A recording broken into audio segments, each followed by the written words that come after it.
Twirling around as sunlight and shadows play a game of hide and seek. I move, they move, I am still, they still move. Attracting my attention, showing me lines, textures, shapes and colours.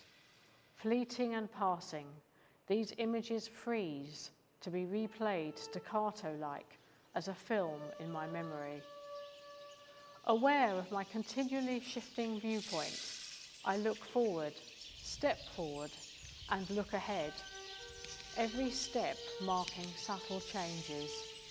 Familiar and fresh, I ramble along well-worn paths where light and dark sparkle and glint amongst the trees. Did cathedrals, temples, stupas and labyrinths originate in the forest?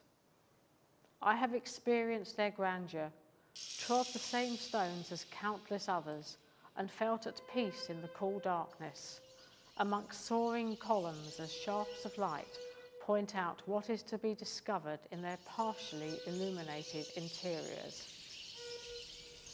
My spirit can soar in all of these places, and yet it is nature that consistently nourishes my soul.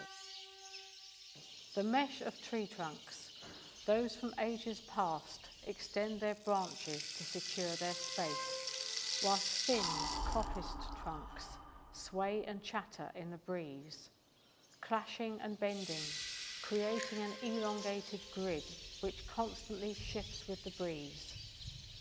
It is never silent in the woods. There's always the sound of oneself and the birds. And perhaps most surprising is when the trees clap, their upper branches swinging into a frenzy as the wind whips through. Are they mocking or congratulatory, I wonder? There is rhythm and energy, and complaints from the birds as they are forced to move. A groundswell of emotion, deep, primal, of being, belonging, and forever changing. A challenge to capture the moment, a glimpse, a feeling, and emotion. To explore what is seen and unseen. To acknowledge the healing found in nature, in colour, and in truly seeing and being alive. Between the trees, light abounds, making dust visible as it swirls around. These folds with their soft edges are invitations to look deeper, to go further. Then suddenly a threshold has been crossed, and one is grounded and surrounded, and in the midst of a clearing. What will you find? What lies within? Is nature hiding? What is nature hiding?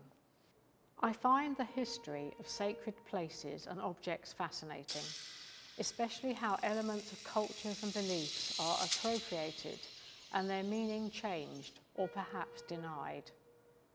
The Lindisfarne Gospels amalgamated ancient symbols with those of Celtic Christianity and Anglo-Saxon Christianity, bringing them all together and providing a way forward. We find the green man in churches and cathedrals.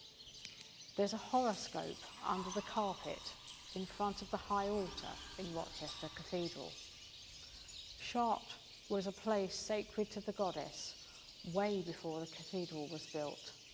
The well in the crypt is said to link to a sacred spring, yet any link to a past other than Christian will be denied by your guide. I found myself transported back to India when working on pathways, and that started me thinking about everywhere I'd been and what traces were left. My work always has layers of meaning.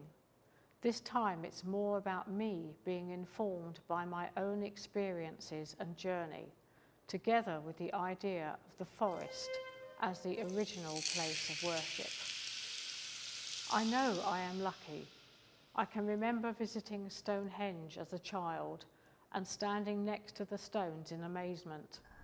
Much later, in Orkney, I visited Skara Brae, stone circles, and an ancient stone building where the sun at the winter solstice pierces the opening and illuminates the interior. A while ago, as part of the cathedral community in Rochester, I experienced Evensong, its set format enhanced by breathtaking music.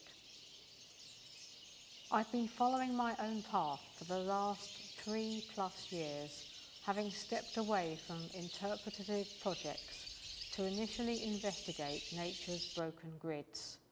A change of format and new ideas, the opportunity to create a group exhibition titled Labyrinth and show it in 2 locations, plus walking the labyrinth at Chartres, has brought me here to a space I have created which celebrates nature, humanity, and the spirit.